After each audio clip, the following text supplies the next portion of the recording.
You are a clever, resourceful man, Mr. Bond. Well, thank you. Perhaps too clever. Twice our paths have crossed. Let's leave it at that. I should think our first meeting would have convinced you. Oh, I see. You worried about me not giving you a return game. Both of us know perfectly well what we are talking about, Mr. Bond. But I see that it is necessary to remind you. Oddjob! Many people have tried to involve themselves in my affairs, unsuccessfully.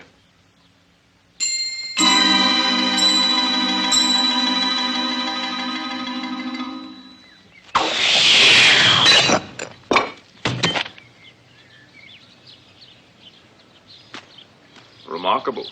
But what does the club secretary have to say? Oh, nothing, Mr. Bond.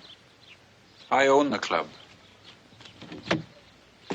I assume you want the check made out to cash. That would be perfectly satisfactory.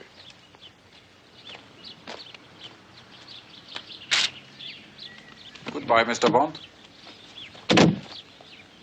Oh, I believe this is yours.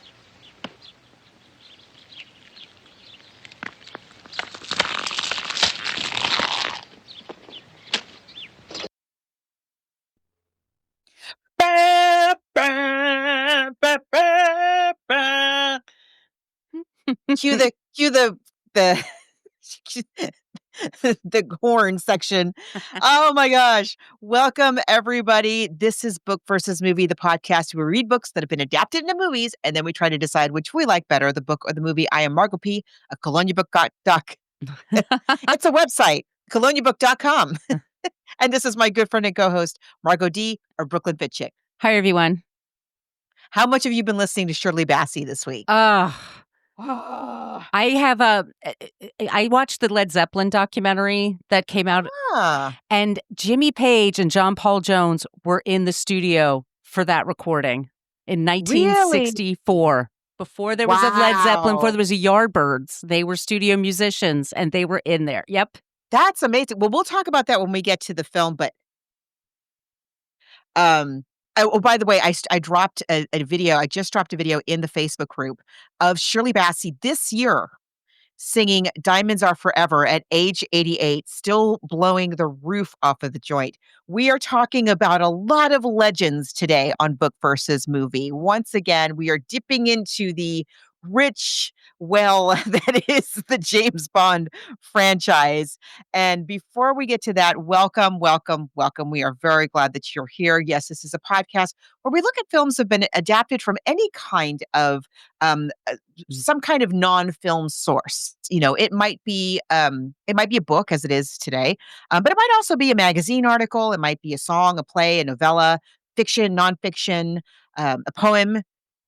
As long as there's some kind of original source that we can get our hands on, and as long as the film is streaming on a major platform, it is on the table and we will consider covering it. So if you have ideas for upcoming episodes, or if you're wondering if there's some favorite film adaptation of yours that we've covered in the past, there's a few places where you can see what we've done in our going on 11-year run of this podcast, meet other listeners, and interact with us on the internet. You can find us on Facebook, Book vs Movie Podcast. That's just the basic Facebook page. Margot and I are much more interactive in our private Facebook group. It's Book vs Movie Podcast group, and you need to ask to join in order to join. And I've dipped my toe in Facebook the other day, and there's a reason why we do that, because it's kind of messy out there. But we do keep it to just books and movies there, just so you know, and about the episodes we're working on. There are also 2 posts there. One is a list of shows we've covered in the past, and one is a list of ideas that people have for the future. So that's a good place to start. But we're also on Threads, Instagram, and Blue Sky. And at all those places, you spell out book versus and movie. And then we have an old-timey email. That's a great way to reach us. It's book versus movie podcast, spelled it all out, at gmail.com.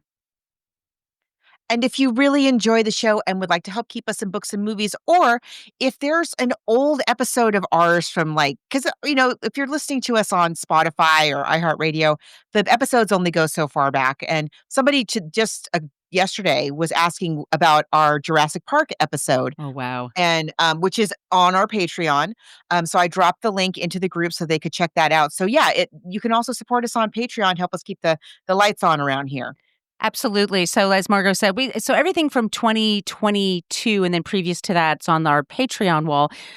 Some of those episodes include Barefoot in the Park, Don't Bother to Knock, Yellow Submarine, National Lampoon's Vacation, The Boys in the Band, and The Spy Who Loved Me. Those are just some of the ones if you pay to join our Patreon page. And the money is just for books and movies and just for the cost of keeping the show together.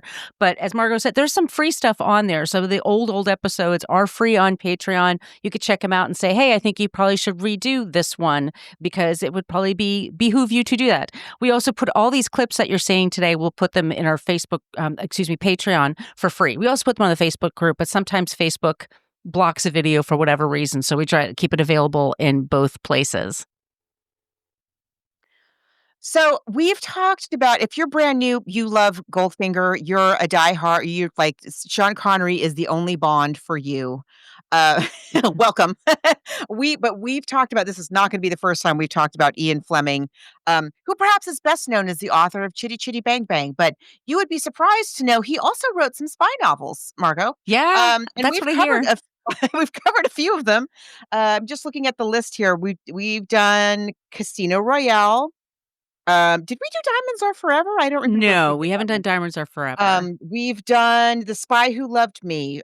By the way, don't bother reading that book. It's maybe the worst book I've ever read. It's one of the worst. But the movie's great. On Her Majesty's Secret Service. Did we do For Your Eyes Only? Right? No, it's on the list. No? What's the other one? Didn't we do one of them that was one was George Lazenby. Yeah. And then maybe that's on Her Majesty's. Sorry, guys, we're not Bond experts. This is a time for us to tell you that we are not experts on books and movies. It's a hobby for us, and we kind of become mini experts as we go. But as we said, we've been doing this for 10 years, so sometimes the episodes get very, very. I was convinced like a couple of weeks ago. I told Margot we need to cover The Killers with Ava Gardner, and she's like, "We just did that last year." Like, oh my god, did it. yes. So I know, and I often think that we've covered something that we haven't covered, and then I go back and.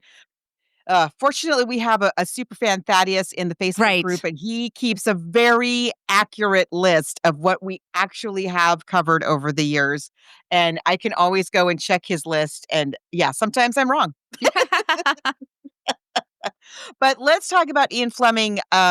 Just the broad strokes. We're not going to get into the whole thing. Yeah. We've talked about it so many times, but there's some things you need to know about Ian Fleming. He was born in Mayfair, London, England in 1908. He lived to be 56. I know that's rather young. He was kind of a heavy drinker.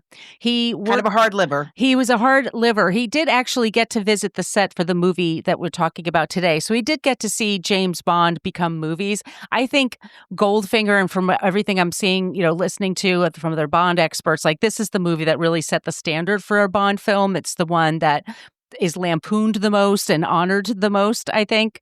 But he worked in naval intelligence during the Second World War.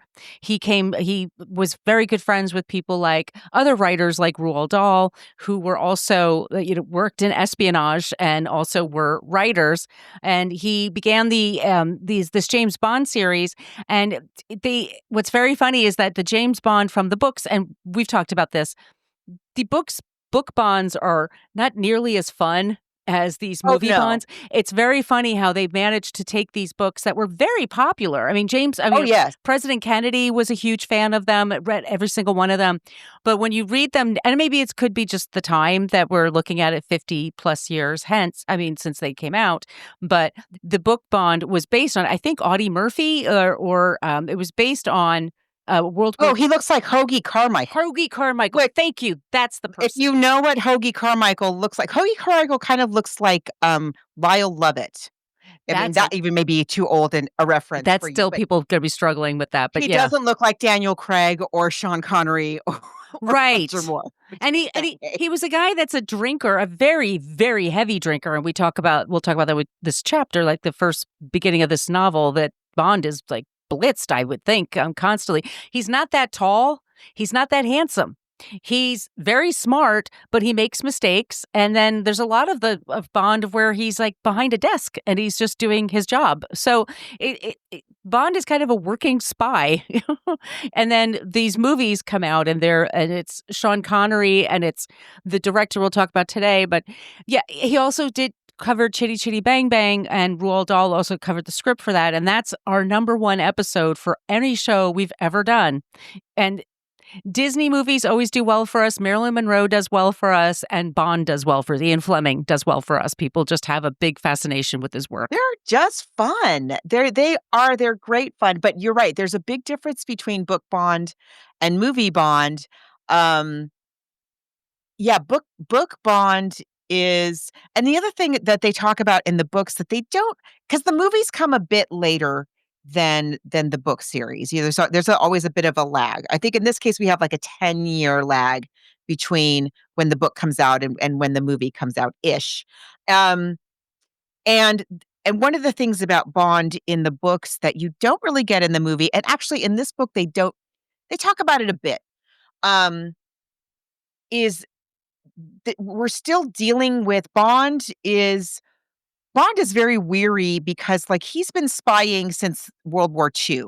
And so in the books, there's a lot of stuff like residual, ennui stuff from World War II that he's kind of never really resolved. And like, and so he doesn't have the tools, like we would say today, to process like all the stuff that he saw and did in the war.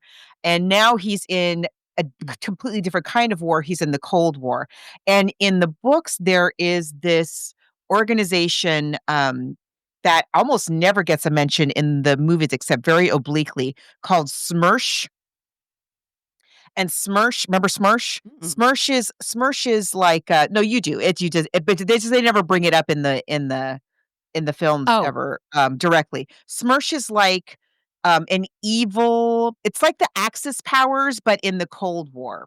Okay. So it's like the Soviets and the Chinese and like all the, it's the East versus West thing. And their SMERSH is always like trying to undermine the West and capture James Bond. And all of these villains that he deals with in the novels have some sort of affiliation with SMERSH. And sometimes he's really in the trenches with SMERSH and fighting them. And sometimes he's not. Like Goldfinger he's got some affiliation with SMERSH, but it's never completely kind of laid out for us in the book what it is. I would propose that in approaching this, that maybe we might do a mashup instead of going through the book and then going through, because the first part of the movie is the book. And it's pretty accurate to the book. And then it starts to go Hollywood on us. And then we get a lot of extra stuff that gets put in there. And, lots of fun plot holes to explore. And I just think it is so, but the first part of the movie is very, very true to the book. So let's talk about, I'm just glanced at my notes. I don't always jot down notes as I'm watching the film, but I had to grab a notebook and a pen, and I have 2 notes that just caught my eye. The first one says, terry cloth onesie shorts. And then I have another one that says, gas not deadly? Pussy. Well, let's just say we're going to spoil everything, everybody. Right. We spoil the details and we're not experts. Those are 2 things to keep in mind. Yes. We're movie buffs. We're book buffs. This book comes out in 1959 and the movie comes out in 1964. This is the 3rd Bond film. And, Bond in the novel is more of, like I said, he's rather morose. He's in Latin America or Mexico? He's in Mexico.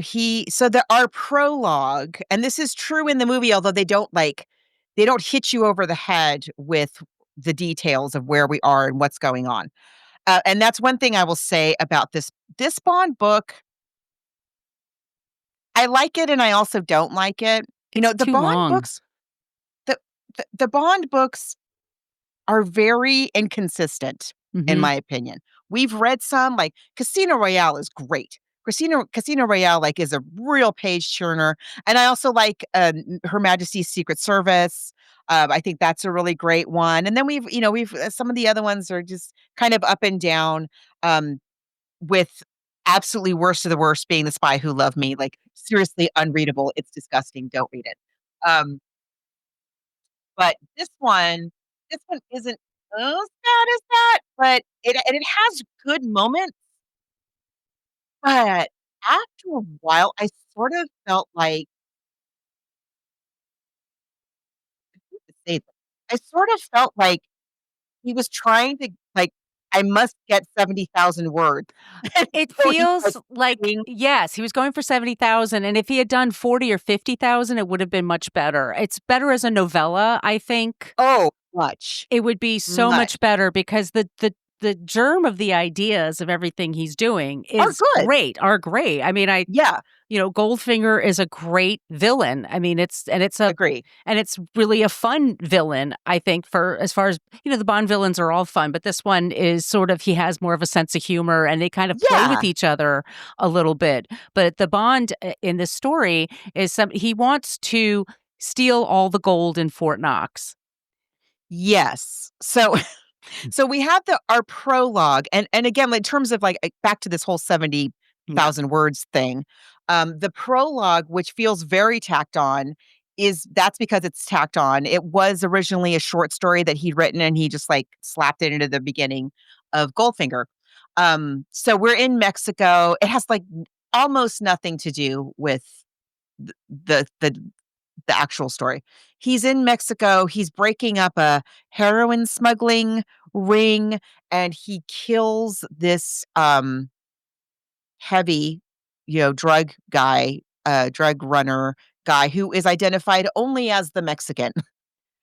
It's Okay. very racist, by the There's a way. lot of There's a racism in this. lot of Oh, by the way. racism. Yes. This one is a heavy on the racism for sure. Oh, Smirsh. Yes. And I'm sorry. I'm looking at, yeah. yeah, my, So then we're in Miami, and in Miami, in the book, this is different than in the movie, and again, it's so lengthy, like, the descriptions of the everything is just ugh. the golf. So There's a he's in golf scene. Miami, and he runs yeah, but he runs into this guy that we know, he's like just it's kinda like an extra in Casino Royale, Mr. DuPont. Mhm. No relation to the Delaware DuPonts, but he just happens to also be called DuPont, and he's also a wealthy guy. And DuPont is like, "Oh, Bond, how awesome to run into you. Listen, can I hire you to do me a favor?" And Bond's like, "Sure, I could use an extra buck." And so, Mr. DuPont hires James Bond to, um, to observe while he plays, it's like cribbage or something. He's playing cards with this guy who's at this resort, Mr. Goldfinger. Right. And he's mysterious, he's wealthy. Is he British? We're not sure. He seems like he is, but he also seems like he isn't. I think it's And he keeps canasta. so yeah, it's like it's not poker is what I'm saying. Like Right. it's like a very kind of ordinary game. And anyway, Mr. Goldfinger is playing people at the resort, and just he wins every single time. And he's just taking everybody's money. And he doesn't need their money. He's very wealthy. It's just for funsies for him. He likes take separating people from their money. And Mr. DuPont is like, "I know he's cheating. I can't prove it. Mr. Bond, can you please just keep an eye on this and see if you can see if he's cheating?" And so James Bond very quickly figures out that Goldfinger, who, by the way, is named after he's named after um, a British an architect who was working in Britain at the time. And after the war, after the Blitz, when they rebuilt Britain, there was a lot of rebuilding to do, and so people fought over, like, they had this opportunity, they saw it, to rebuild a newer, better, more modern London. And so you have these different schools of architecture that rise up, and one of them is called brutalism. And architects love it, and people who live in those buildings hate it. And one of these brutalist architects was Mr. Goldfinger, and he did not take kindly to being.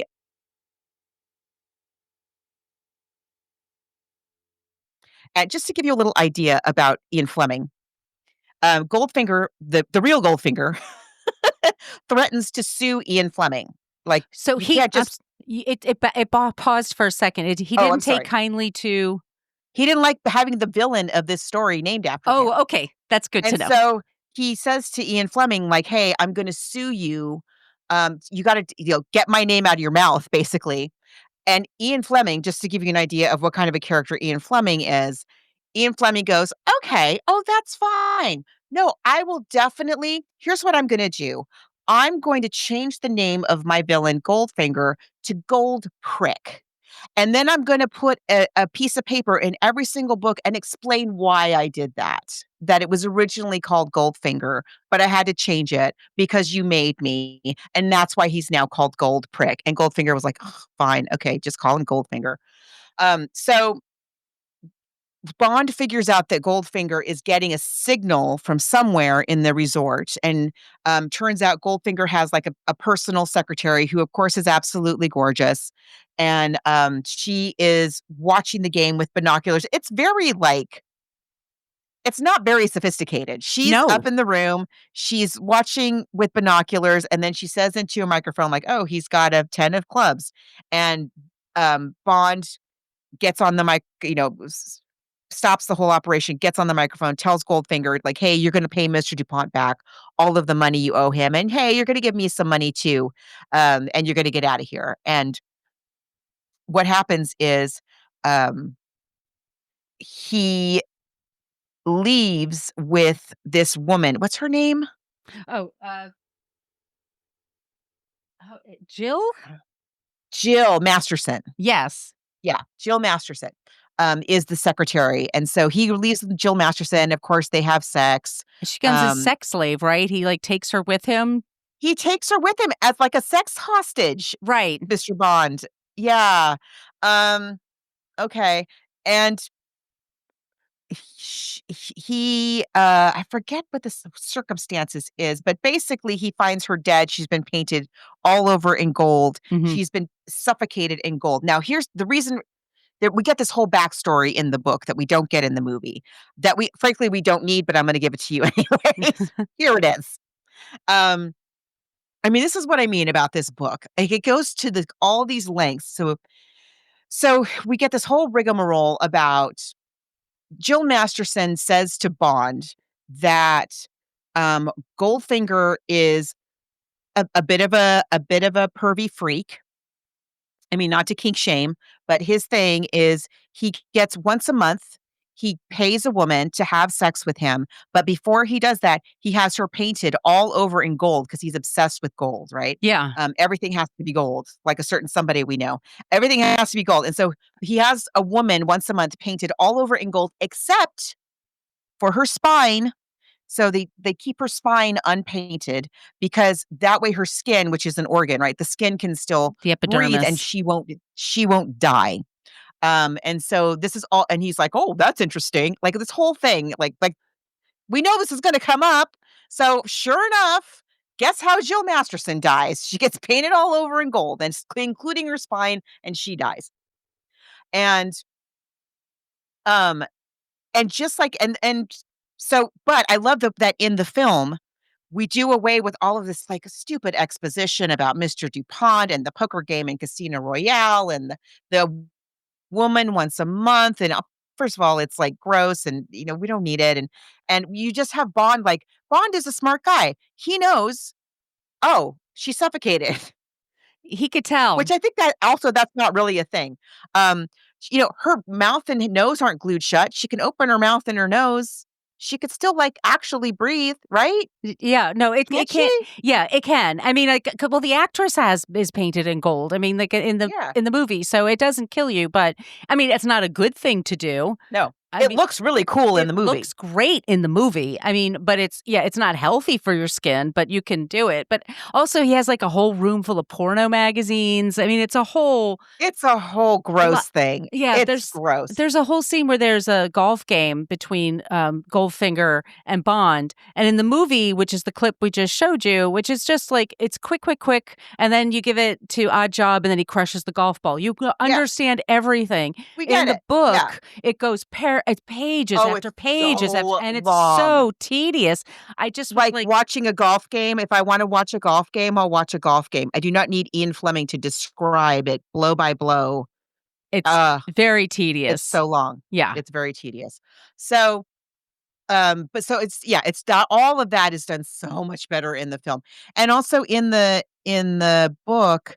You know, you have that scene where Bond is strapped to the table, and no, Mr. Bond, I expect you to die. In the book, it's like a circular saw, which makes very sense. Batman.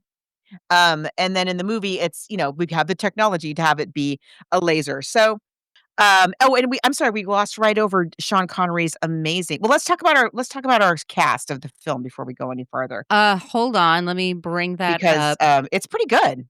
No, we have Sean Connery. I'm sorry, it's taking me a minute to get back to. Okay. So 1964, yes. Our director is Guy Hamilton, right? Who does a fantastic job, by the way. I mean, it's very well directed, I will say. I do think that it is. Really well directed. I'm sorry, I'm trying to bring up my cast. We have Sean Connery as Bond, Honor Blackman as... We have a woman in this movie who's a lead, and her name is Pussy Galore, and that is from the book. And she is from the book. It's from the book, and she's queer, by the way. And in the book, she leads. In the book, yes. Well, I think in the movie there's a point where she says like there's a hinting.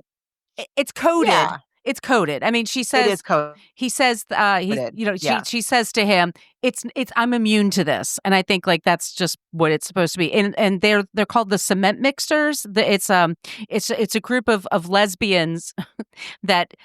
Oh God, this book is just ridiculous. Okay, let me get through the cast first. I know. Let's go through the cast. Gert Frobe as Orlick Goldfinger, who's fantastic. He's German actor.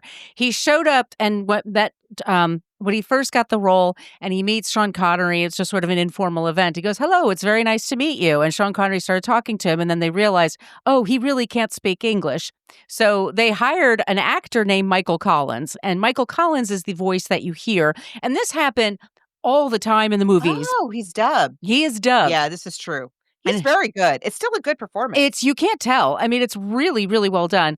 Shirley Eaton is our Jill Masterson. She's the one at the top. Tilly, her sister, is Tanya Malay, who I just love. Harold Sakata is Oddjob. He is a Japanese actor. He's playing a Korean villain. Bernard Lee as M is they really just fantastic. Martin Benson as Mr. Solo. Sec Linder, I think it's Sec. It's CEC as Felix. There's a different Felix in all the movies for some reason. There's Austin Willis as Mr. Simmons. I mean, Lois Maxwell as Miss Moneypenny is in a bunch of the movies.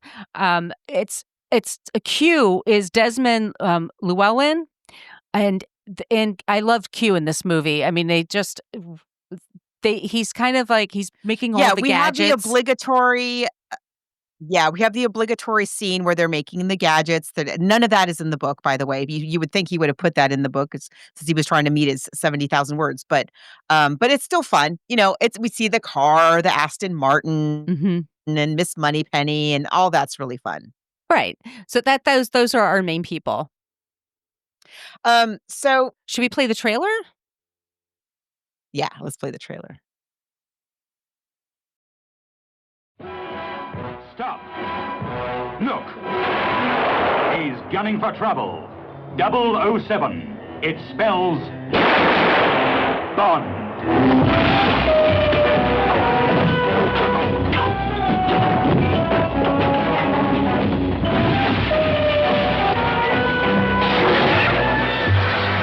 Shocking. He's the idol of every woman. Who are you? Bond. James Bond. The envy of every man. The nemesis of the treacherous Mr. Goldfinger.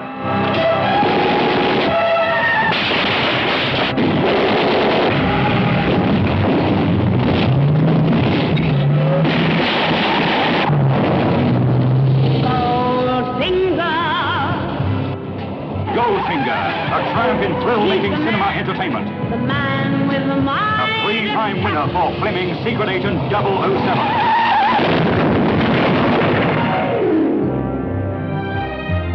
Who are you? My name is Pussy Galore. Isn't it customary to grant the condemned man his last request? You've asked for this. Come and purr over Honor Blackman as Pussy Galore. The female who is all feline. Also starring Gert Frobe as Goldfinger. International cheat. International menace. Gentlemen! Goldfinger, why weren't we told the New York and the West Coast were in on this? Goldfinger, I made a delivery. Where is my money? And you owe me $1 million. Goldfinger, the man with a finger in every pie. His goal, Fort Knox, the world's biggest bank. His enemy, 007, the world's wiliest, toughest gentleman agent with a license to kill. 007, it spells Bond. James Bond, mixing business with girls and thrills. Girls and fun. Girls and danger. The hotter the danger, the cooler he takes it. I think you've made your point, Goldfinger. Thank you for the demonstration. Choose your next witticism carefully, Mr. Bond. It may be your last. Do you expect me to talk? No, Mr. Bond, I expect you to die.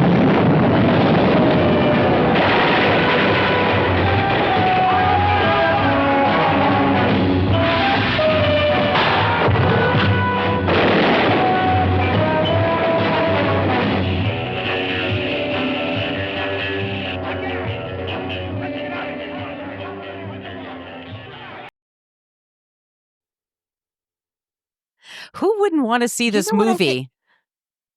It's a great trailer. It's fantastic. And one of the things I hadn't noticed until just now that I think is so smart, Shirley Bassey's song is not in this trailer.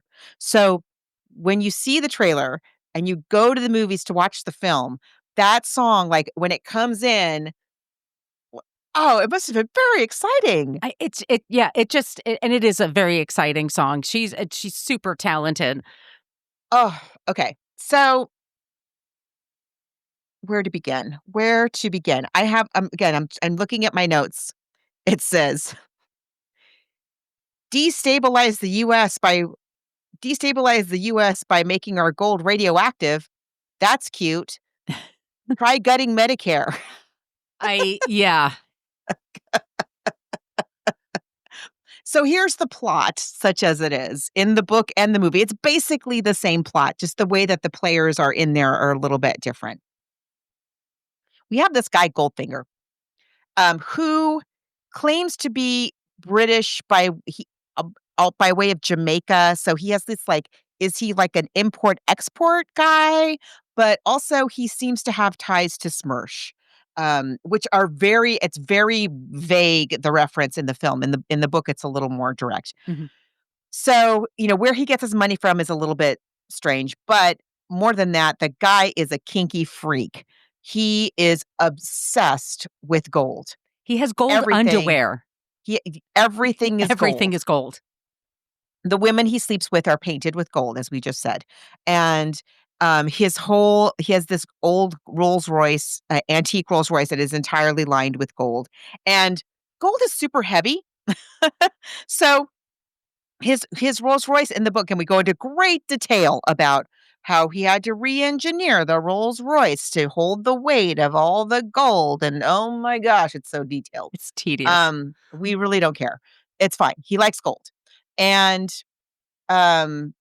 so he's formulating this plot called Operation Grand Slam, and Bond is trying to get to the bottom of it. That poor woman is dead. The woman from the hotel, Jill Masterson, has died. He also feels kind of guilty about that. Not too guilty because he's James Bond. Right. Women just get killed. Why would any woman get involved with James Bond? Well, she didn't mean to. She was involved with Goldfinger, but I have to say, James Bond with Connery as James Bond, he's very, he's very roguish. He comes in, he goes for her, he goes for the kiss right away. He always gets consent. when she dies, he finds her and it's a very iconic scene of her, in the gold.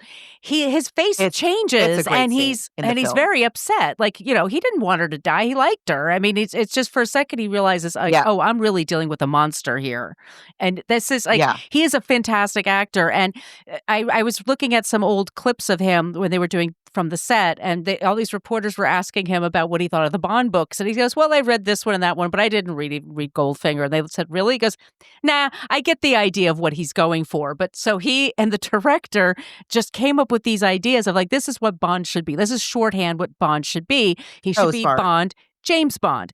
Shaken, not stirred. He should have an Aston Martin. That's all the movie. That's all the movie, and it's basically it's the director, and it's also Connery really gave a lot of these ideas of like this is what's going to work. This is what would sway me. I am your audience, basically. There's this scene early on, just to give you an idea. There's a scene, maybe it's at the prologue, where he's sneaking into this place. I think it might be the prologue, and it's dark. So he's wearing these dark coveralls, and he does the deed and kills the guy and gets the information. And then he takes off his dark coveralls that are all dirty now. And underneath, he is wearing an immaculate white dinner jacket, not a single crease. Whips a red rose out of the pocket of the overalls and tucks it into the lapel of this absolutely perfectly pressed white jacket that he presumably has been climbing walls, doing somersaults. Yes. He is never wrinkled.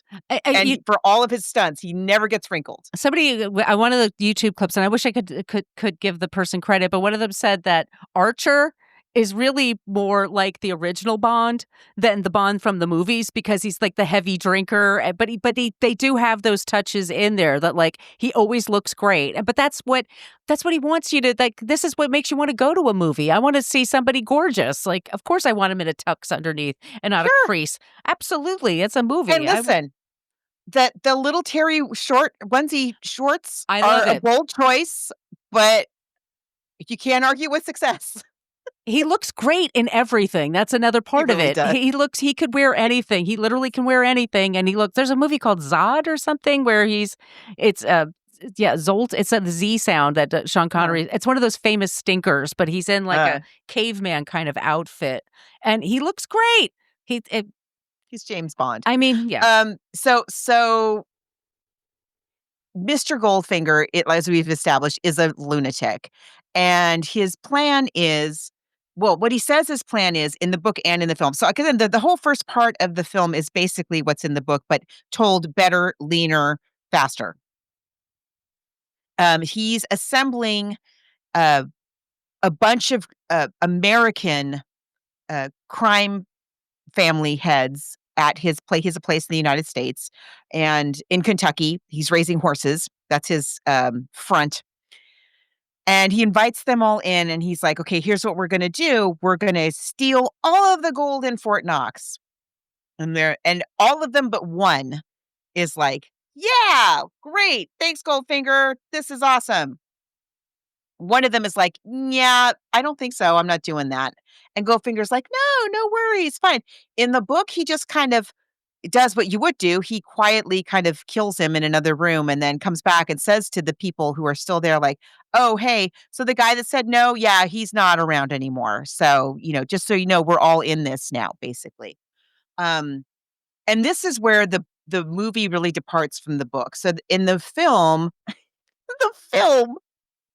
Goldfinger somehow at his ranch in Kentucky has constructed this vast rec room with everything's automated. And first he automatically shuts the lights and draws the blackout drapes. And already the gangsters are like, what? Hey, listen, I don't like I know. They all talk at once. Like at Family Guy or something. It's just... And here's the thing. So, I mean, here's where we start with the plot hole. So this huge screen comes down and he's showing you an aerial view of Fort Knox or something like that. And then the floor opens up and this giant, it must have taken 3 years, this absolutely perfectly true, just in scale replica of Fort Knox with the fences and the shrubs and the whole thing. Totally unnecessary.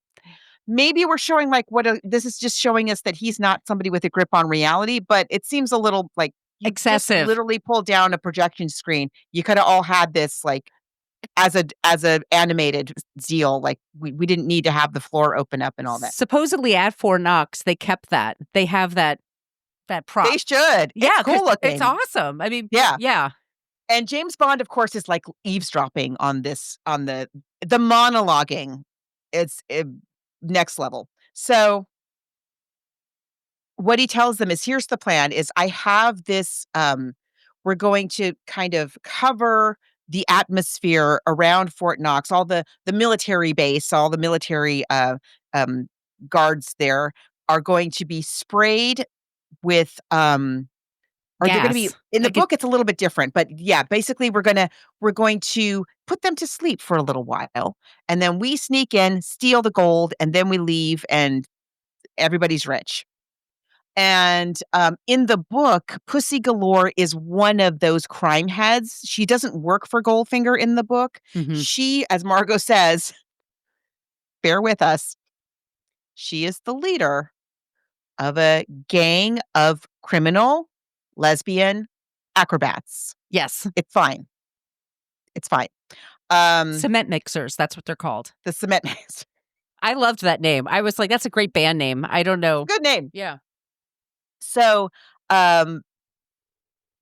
she's one of them that's part of this plot. Now, okay, I have to mention this because it is gross. This just to give you an idea of like, so in the book, as I recall, so we also have Jill Masterson, the girl who died being painted gold. She has a sister, Tilly, who looks just like her. And James Bond, just like in the film, James Bond runs into Tilly, who is also spying on Goldfinger, and he's like, "What are you doing here?" And she's like, "No, it's not. I'm not Jill. I'm her sister Tilly. I'm out for revenge because he killed my sister."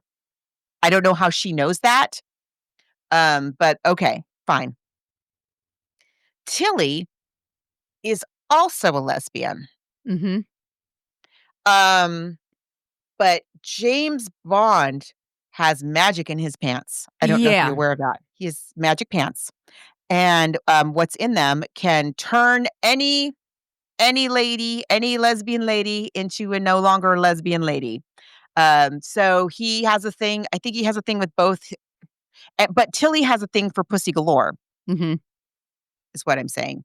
And she sort of is trying to turn, she's really the one who sort of in the book is trying to turn Pussy Galore over to the good side. Whereas in the movie, like that's not really a factor. Eventually, Tilly also gets killed by Goldfinger in Oddjob. So in the movie, Pussy Galore is not a gang leader. She is Goldfinger's personal pilot. Mm-hmm. And her gang, quote unquote, is a group of very hot blonde aviatrixes. We have a clip. Yes. Here it is.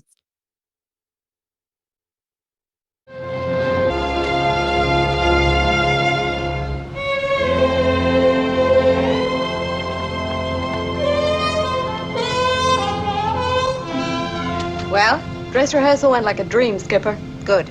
You'll get your final briefing tonight. That'll be all for now.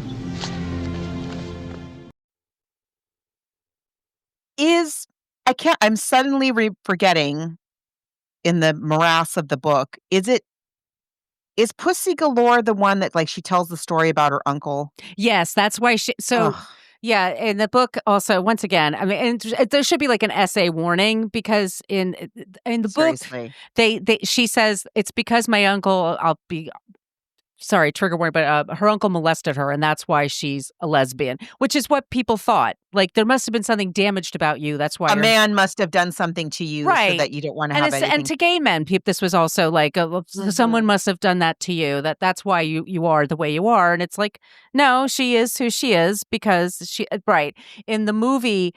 she very coldly tells James, like, she always has a gun on him. And I love her. She's like totally smart and very. I really like her in the film a Oh, lot. She's one of such a my better character in the favorite. movie than in the book. Yeah, Probably the best really Bond good. woman. She's really, really strong. But she even says, like, I'm immune to whatever you're doing because she's a lesbian. In the movie, there's a scene where they're wrestling and he overpowers her. And then all of a sudden they make out. And then we're supposed to understand that then now she's also like, because of what he has, she's now. Because he has magic pants. He has magic. Let's just say magic pants. We're a family show here. So yeah, that's what it is. Yeah, it's very outdated. It's not what we would do now, but this was just sort of like it was of the times. I mean, yeah, and also compared to the book, the movie is way less racist. I mean, it's racist. It's yeah. Racist and sexist and misogynistic, but compared to the book, it is extremely tame. Right. So in the film, then, so now we have instead of again, so the way that the whole plot kind of gets carried out, we learned that it was never so he gasses all of these crime. I don't know. So he apparently we're to understand that he uses all of these crime families to get the information he needs to kind of set up this whole operation. Mm-hmm. And then he kills them all. He kills them all right there. He gasses them and they are now dead. Which is a lot to clean up. He's very messy, Goldfinger. There's also this whole sequence. So instead of just like doing what you would do, he just like the guy that doesn't want to participate in the book, like I said, he just gets taken out of the room and killed. And then Goldfinger comes back is like, hey, I just killed that guy. So if anybody else is thinking of leaving, think twice. In the movie, he goes through this whole rigmarole of he says to the guy like, oh, I respect your decision. Okay, here's your gold back. And he gives him like a suitcase of gold bars that Oddjob puts in the trunk of the guy's car. The guy's car does not like sink at all under the weight of a suitcase full of gold bars. Okay, fine. Then Oddjob is supposed to be driving him like to the airport, but instead Oddjob drives him in broad daylight, they pull over off the road. He shoots him dead again in broad daylight on a road and then drives the car to a junkyard where we're to presume the car with the man and the gold inside of it gets crushed into a cube. And then Oddjob shows up with the truck and brings the cube back to Goldfinger so they can unmash the cube and extract the gold. Why did he not take the gold out of the car before he mashed it into a cube? And also, when the car gets put into the masher, you have a very long, clear view of the back seat where the corpse of this man, and it's empty. Right. He's not in there. Where did he go? Fully see. He's not in there. The door, the trunk opens up. Like he can't move the body from the car into the trunk. It is broad daylight. So it's just you were looking at the back seat for a long time is what I'm saying. I think the first half of the movie is very sharp and very quick. And I think the second half drags. I mean, because very messy. It goes on and on because we're driving in the car all the way to the thing, to the thing, to the thing. It's a long drive. And when they put the movie together and showed it to the studio, they were hoping to get another week. They were asking for another week because they wanted more time to edit. But the movie studio was like, this is perfect. Let's just send it now. No, I could have used a little more. It could have used like 15 minutes or so off of it. Yeah. So, okay. But now you're going to open up this cube of corpse and guts and gold. All right, I guess. I'm getting maybe we're chalking it up to showing this is how not attached to reality Mr. Goldfinger is. Okay, fine. So now we are going to have the big Operation Grand Slam. And we've since learned that was never the plan, was never to steal the gold. Gold is heavy. We don't have enough time to steal the gold. And also that gas that Mr. Goldfinger says he's going to use is not just put them to sleepy time, it's kill people. So the Goldfinger is going to kill however many troops are guarding Fort Knox. Yes. He's going to gas them. And his plan was never to take the gold. His plan was to set off a nuclear device inside Fort Knox, which would then radioactivate the gold. So the gold is now radioactive and the U.S. can't use it. So it's no longer it's worthless. So that somehow is going to destabilize our economy. Little did he know, like all you need to do is just some gerrymandering Oh, and also, bill. it's not even like literal gold that we're talking about. It's the money No, attached that's to not how it's we the do money. value of the gold. Right. No. It's not even like, right. It makes no sense. And also, but the upshot of all of this is then the gold that Goldfinger does own now becomes much more valuable. So that's the whole point Right. is for his own gold to be way more valuable and the US to be a little less stable. And it's very exciting in the film. Like we're in Fort Knox, there's gold, and like people are shooting each other and running around, and that's fine. We also have like this is weird. So Pussy Galore, thanks to James Bond's Magic Pants, is now one of the good ones. And then, but you, the audience, what you see is her pilots go up in the air and start gassing people. And you're like, what? I thought she was one of the good ones. You see all of these troops, and I'm sorry, it's not very well acted. All of these, The people that faint and die. all of these, And all of it's these people playing over and troops. over and It's over like a again. very long sequence Yeah. of a bunch of men in uniform, like, standing there, and then they're like, And if they had fall over." made it quicker and tighter, you wouldn't notice. Exactly. You wouldn't notice how bad, like, "Oh, that one Yeah. guy's still moving." Um, and so we, the audience, are supposed to be believing that this is gas that they're dying. We're supposed to believe that this is fatal gas. It turns out it's not. It is the sleepy time gas. But my point is, you see Pussy Galore's, team of pilots gassing all of these people, and the planes are weaving over and around each other. They're doing, like, acrobatics in the air with the planes as they're gassing all the people below, all around each other. The planes are flying all around each other, pouring out this poisonous gas that puts people to sleep. These women are not wearing gas masks. No. They're not in, like, airtight planes. No. But somehow they're not affected by this gas in any way. They're fine. It's fine. We're not worrying about it. Um, so Goldfinger gets away. In the movie, James Bond kills Oddjob inside Fort Knox and then follows Goldfinger onto Goldfinger's plane. They have a fight. Right. James Bond shoots one of the airplane windows, and Goldfinger gets sucked out of the window, and James Bond and Pussy Galore land the plane, or they parachute out of the plane, and happily ever after. In the book, they are on the plane, but it's Oddjob. Goldfinger and Oddjob are both on the plane. Oddjob is the one that gets sucked out of the window, Yes. not Goldfinger. So we have the same trick. The window gets shot. Oddjob gets sucked out the window.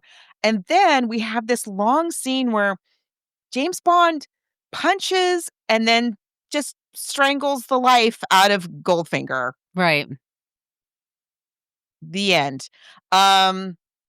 So yeah.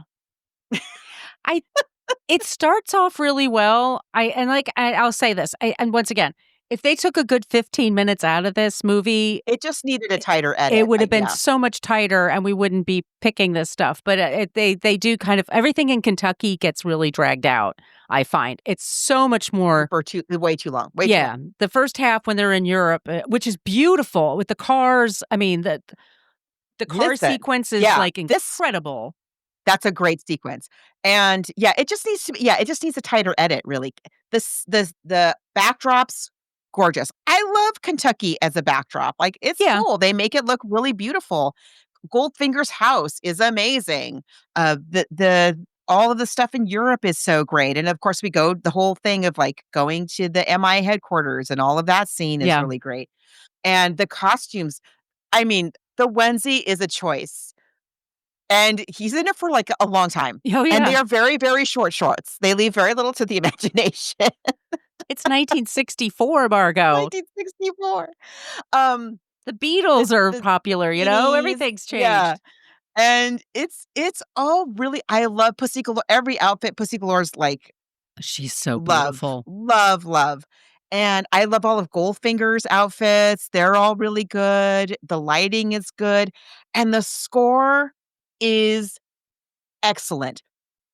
when you get through that first cold open where he kills the Mexican, and then that song comes in over the opening credits, it might be my favorite Bond. It's a tie for me between this one and Diamonds Are Forever. I think those are my two favorite Bond themes. I think I like The Spy Who Loved Me. The beginning of Spy Who Loved Me is with the Union Jack I love parachute. That film. Oh. Yeah, that's a great one.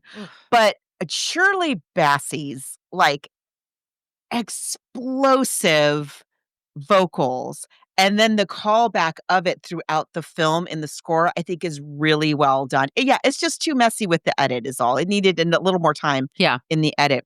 I was watching a thing about the recording of that song, Shirley Bassey talking about it, and she was saying that so when she records it, as you were saying, who was in it from? Jimmy Page and John Paul Jones. It's amazing. And that's how they became friends, by the way. And then a few years later, John Paul Jones was looking for a gig, and Jimmy Page just happened to be putting together Led Zeppelin and says, "Oh, do you need a bassist?"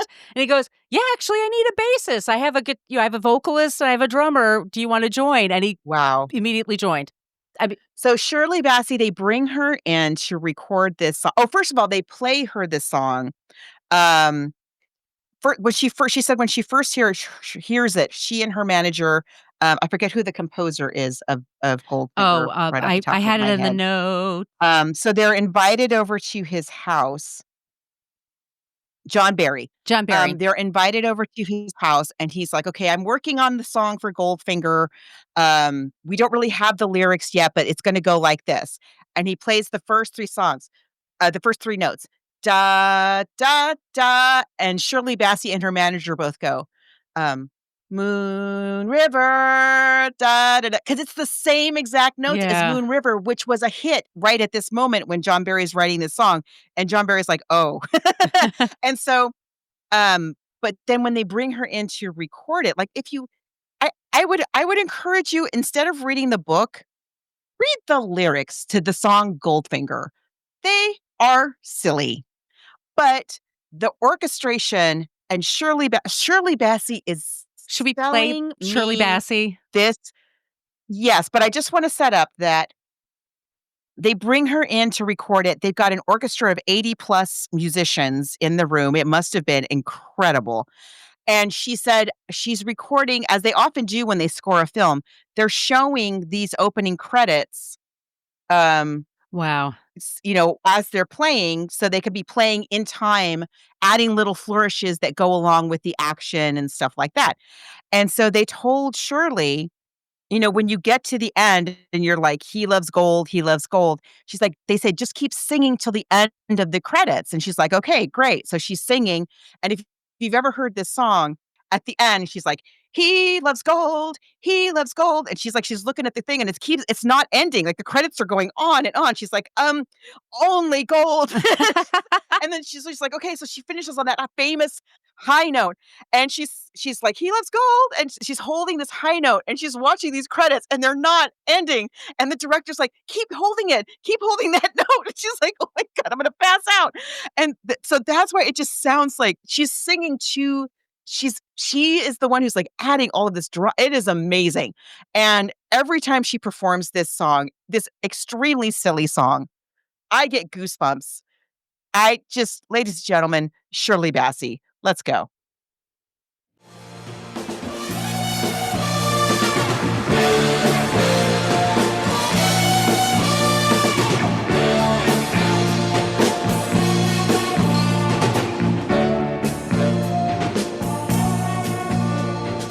Goldfinger, he's the man with the Midas touch. A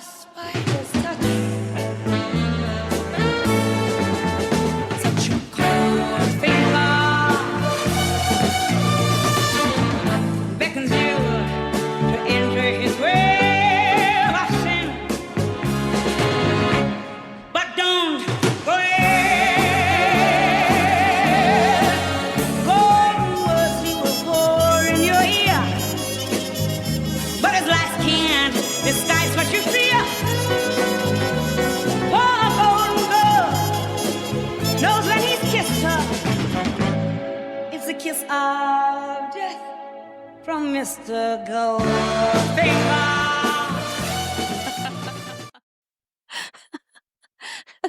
That's 1974 at the Royal Albert Hall. I mean, what's better than that? Shirley Bassey is Welsh. Yes. And I always, when I hear Shirley Bassey, to me, like I hear that, like I don't know what it is about the Welsh. There's this just the like gravitas and the power, and yet she brings it up, she brings it down, and very much like the other famous Welsh singer Tom Jones. I was just gonna say, is Tom Jones from Wales? He is, Yeah. and he is the singer of the next Bond film in the series, Thunderball, and I mean, just what? What? And she has no idea what this film is about. And look at her go. Yeah. Just amazing. I freaking love that woman.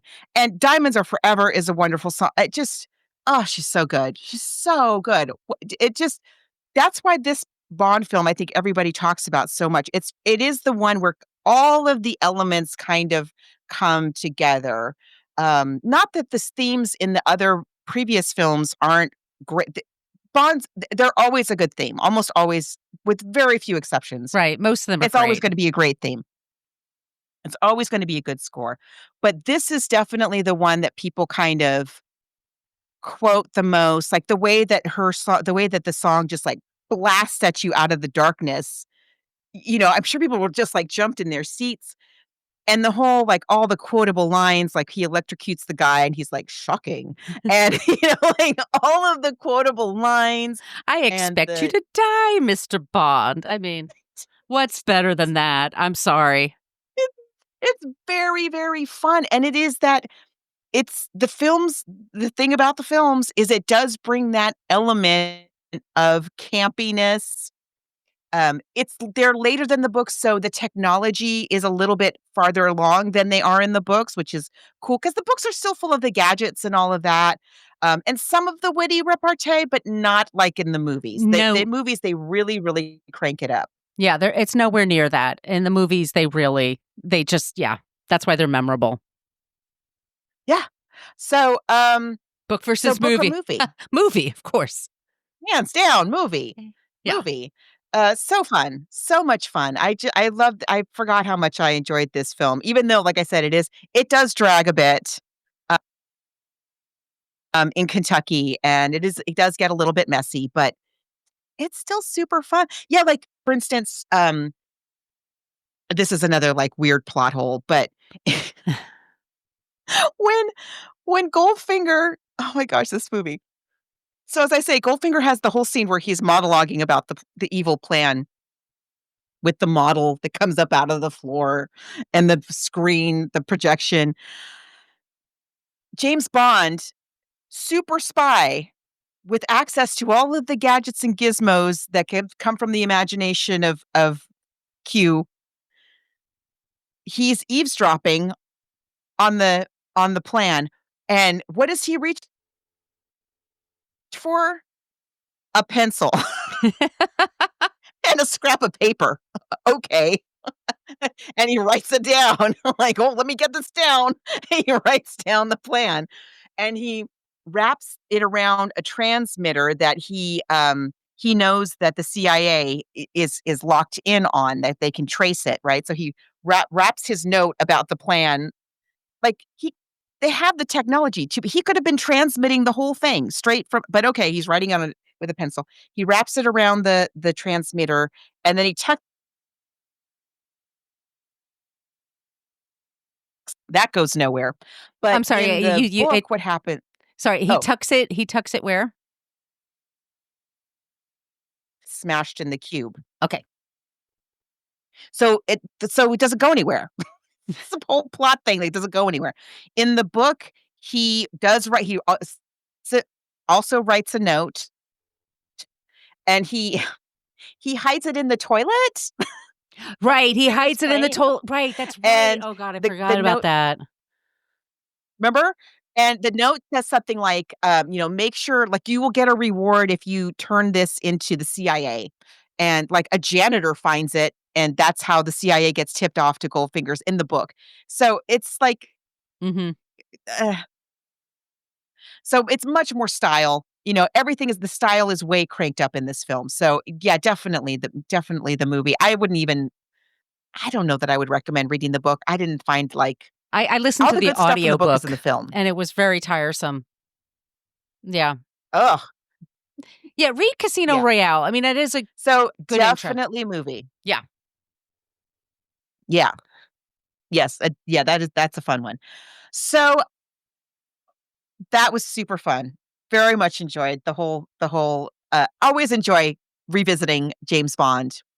We're doing something a little different next week. Let's talk about it. Yeah, this is a little different. I believe this is on our Patreon wall. So we're going to be talking about Saturday Night Fever next. It is based on a magazine article from Nick Cohn, New York Magazine. The article comes out in 1976. The movie Saturday Night Fever comes out in 1977. We did a whole, like I said, it's on our Patreon one. We've covered in the past. The thing is I've written a book about Saturday Night Fever, and it's called Fever, A Complete History of Saturday Night Fever. It's coming out at the end of August. So Margot is going away at the end of the week. She's going away for a vacation. Her birthday's coming up. So we decided that we're going to talk about my book, and we're going to talk about how the article became a movie. And I interviewed over 70 people about Saturday Night Fever. I've got the tea. I got the goss. I got the behind the scenes, like that's never been out before. And I cannot wait to talk about it. So Margot's going to interview me basically, and we're going to play clips, and I hope you enjoy it. And the book is available on pre-order right now. I think there's going to be an audiobook as well. Kindle. Oh, that's so exciting. Yay! So yeah. I'm very excited to interview my friend about this book that I have been waiting to get my hands on, and also to talk about, not just because we did talk about some of it when we talked about the episode originally, however long ago that was, but also how the ripple effect of this film, as it went on in the culture, the dancing, is something that really changed things for quite a while in our culture. Things became very dancey there for a minute. And we'll talk about all of that. I'm very, very excited. So tell people where they can find you and find out about this book online. Well, I'm at Brooklyn Fit Chick. I'm on Threads and Instagram at Brooklyn Fit Chick. I'm at Brooklyn Margot for Blue Sky and TikTok. And my YouTube is, if you're watching this now, maybe you are watching mine, maybe you're watching Margot's, but it's at my name, Margot Donahue. It's Penguin, Kensington, Citadel. It's, the publishing houses have all been there, but it's available for pre-order right now, and I'm really proud of it, and I'm really excited. So thank you. I can't wait to talk about it with y'all, and we're going to have a good time talking about it. I'm very, very excited. It's going to be super fun. So please don't miss it. You can find me online at coloniabook.com. All my social media callouts are at She's Nacho Mama, and get your boogie shoes. Go get you a couple of cans of paint so you can just like walk down the street, swinging them along as you go. Because we're going to be talking about Saturday Night Fever next, y'all. Well, what should we do for our outro here? I think I think you must you die, Mr. Pagand. Let's end it with some classic dialogue from this film. Bye, everybody.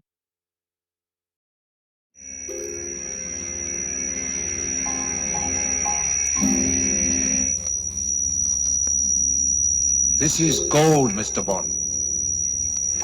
All my life I've been in love with its color, its brilliance, its divine heaviness.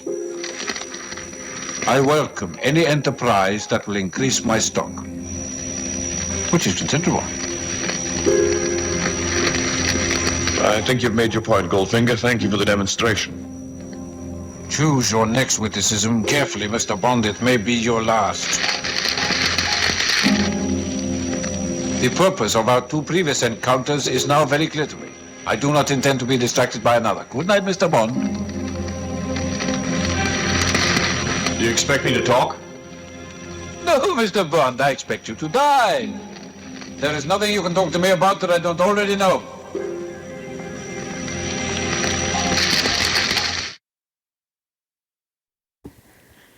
Thank you so much for listening to the Book versus Movie podcast. We're a part of the Spreaker Podcast Network.